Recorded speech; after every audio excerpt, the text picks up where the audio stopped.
What's going on, everyone? Vaping Tuck.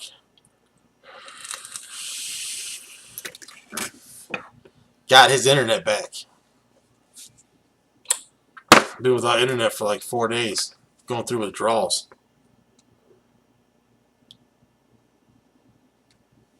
Haven't been able to update any new stuff that came in.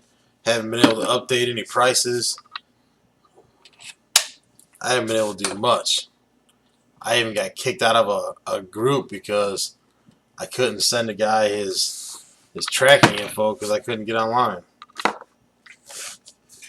And I know, just go to your phone, right? Well, yeah, well, Verizon and their data package, it doesn't last very long. Talk today about this this coil gizmo here. They're called the Kuro coilers, I believe. Kuro coilers. This thing is pretty neat.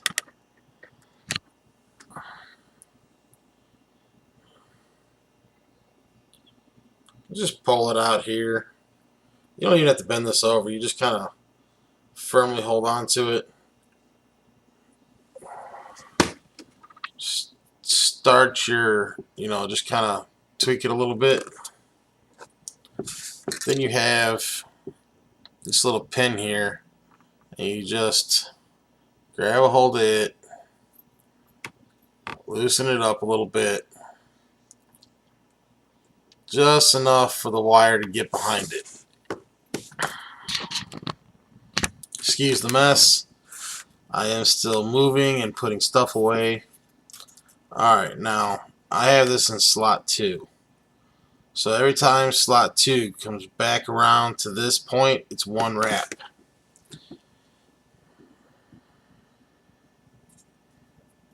And then 1, that's a half a wrap.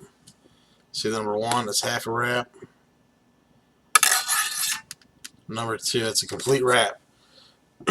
So that's one complete wrap around the curl coiler.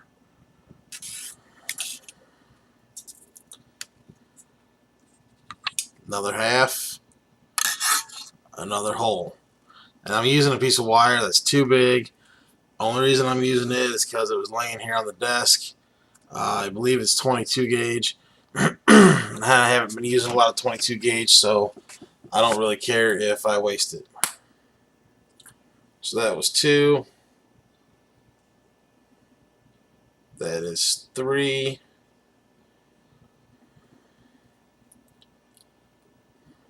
That is 4.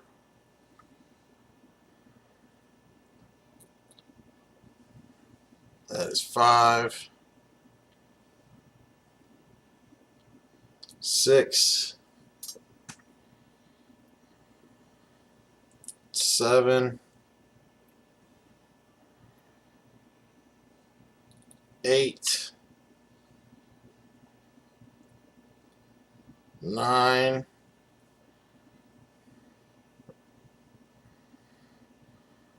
10. And this thing, you just kind of push back to tighten it up. You really don't even have to, though, because when Jeff from F&M Vapes was here earlier, we were checking this thing out. And this thing it's just perfect coils. And I'm just going to start winding here. I'm not even going to count. I'm not going to use this coil. A complete waste of wire here. But I'm just going to show you how nice this thing wraps coils. And you see how easy it is. You just literally twist. You're not even applying any pressure. You're just twisting.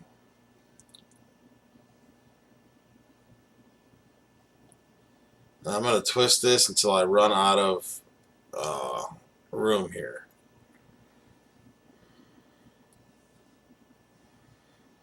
It gets a little more difficult as you get out about that far because you don't have many threads left to grab onto. Alright, as you can see, I'm pretty much at the end of the post there. So I'm just going to stop it. I'm going to just push it in a little, make sure everything's tight. And then I'm going to pull it off of the device, fix this one little piece here.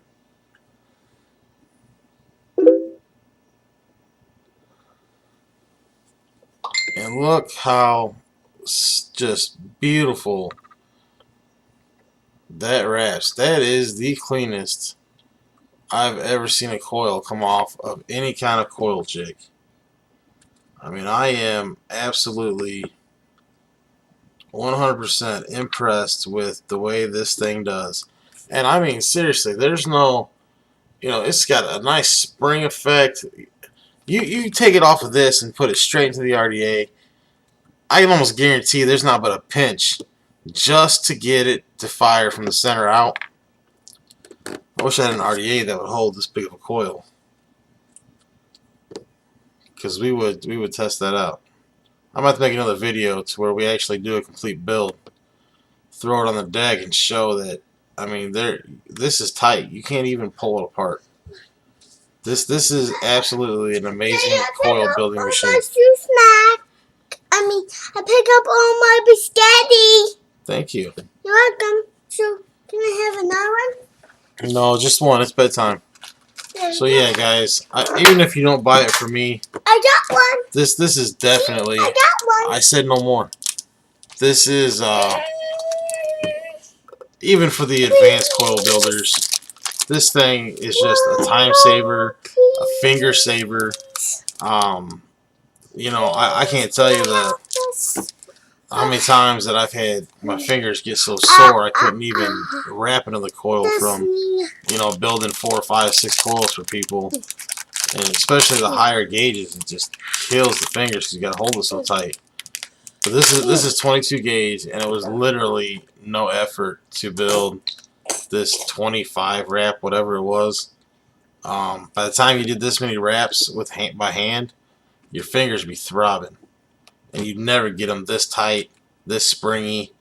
And I'm guaranteeing, you throw this on an RDA, light it, it's from the center out. This thing is just, there's not much more I can say about it. This thing is fantastic. It's amazing. I recommend this 100% to people. This is the 3mm one in purple. This is the 2.0 version in blue, and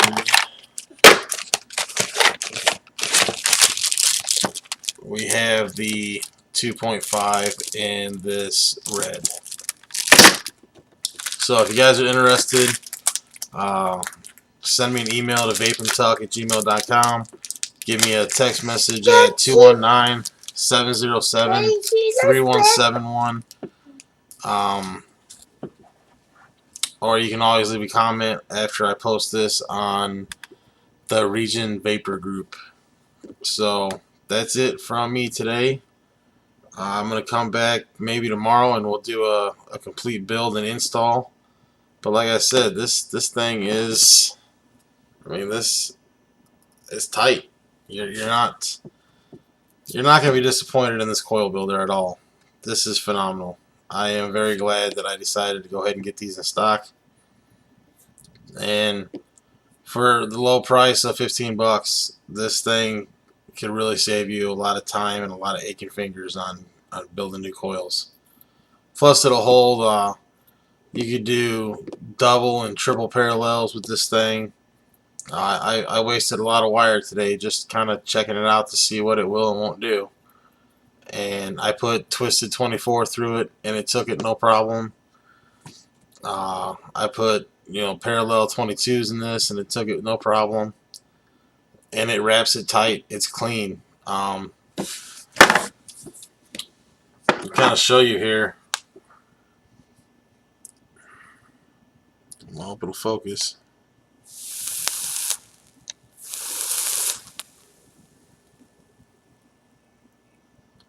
Well, anyways, that bottom coil was done with the coiler. The top coil was done with my hand, and the bottom coil is so tight and together, where the bottom coil has, like, I just couldn't pull it tight enough with my hands to get it to to function properly.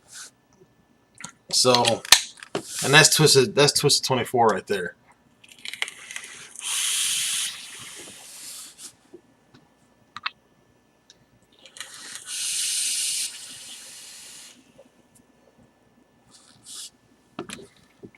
And for all y'all that haven't tried twisted 24 yet, it's the shit. It is phenomenal for flavor, clouds.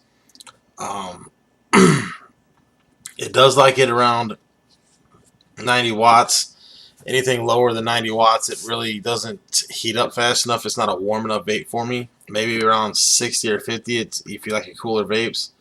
But it seems like right about 89, 90 watts, it really performs well. It's a nice warm vape, flavorful vape. Um, I am vaping on some Tuck Punch right now. It's turning out where actually no, I'm not Tuck Punch. I am vaping on Dr. Creamy's Beetlejuice. It kind of tastes like my Tuck Punch. I thought maybe I have some on the cotton or something. I'm getting some reminiscence of it. But yeah, Dr. Creamy's. I am a retailer for them. I'm going to be getting their juice in soon. It is going to be relabeled. It's not my juice, but it will have my labels on it because I can't afford to buy it in 30 ml bottles and resell it. It just doesn't make sense. So I have to buy it in 500 ml bottles and rebottle it and sell it. And I'm going to try to keep it to right around the same price as they would sell 15, 30, 50 ml bottles for. I'll also have it available in 125 ml bottles and so on. But if you guys haven't tried Dr. Creamy's, this juice is phenomenal. For the price that they're asking, you know, it's going to be like $8 for a 15 ml bottle, 12, $13 for a 30 ml, and then, you know, 20, 25 for a 50 ml. That's, you know, you got to take into account the bottle cost and the label cost and time and all that. But it's going to be a very inexpensive juice for as good as this stuff is.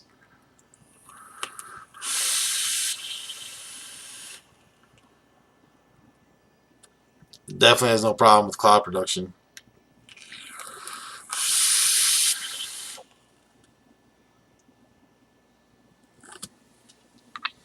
Absolutely no burn through the nose.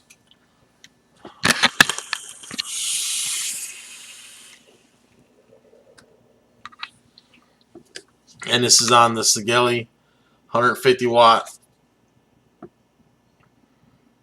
This device, you know, I do sell them, and unless you're vaping at 150 watts, which is real hard to vape at 150 watts all the time, and you really shouldn't push your device to its maximum. Like if you've got a 100 watt segelei, you shouldn't really push that thing anywhere past 75 watts at a regular basis. And like this 150, you know, a $110 should be your steady. If you're gonna vape that high, you know, you shouldn't really go any more than like 3/4 of what it is capable of. And that's just longevity. I mean, you heat these chips up too long. This is a 0.2 build on the segelei at 89 watts, and I can't chain vape it because it gets hot and I don't want to blow my chip out. I think that's what happened to my God mod. Is I had a 0.58 build in there, and I was vaping it at 50 or 60 watts, and I was chain vaping it, and I think it got too warm and fried the chip. So you really got to be careful with these regulated devices. If the mod starts feeling hot, like these little skins that they give you to put over them, it's okay if you're not like constantly chain vaping it. But if you're gonna constantly chain vape it with that skin on, you know, all these little crevices that it has to ventilate through, you're blocking the airflow off. You know, definitely if you're going outside or taking it to work, it's a must to put it on there so you don't ding up your mod. But sitting at the house like this, I can't put it on there because I don't want to fry my chip.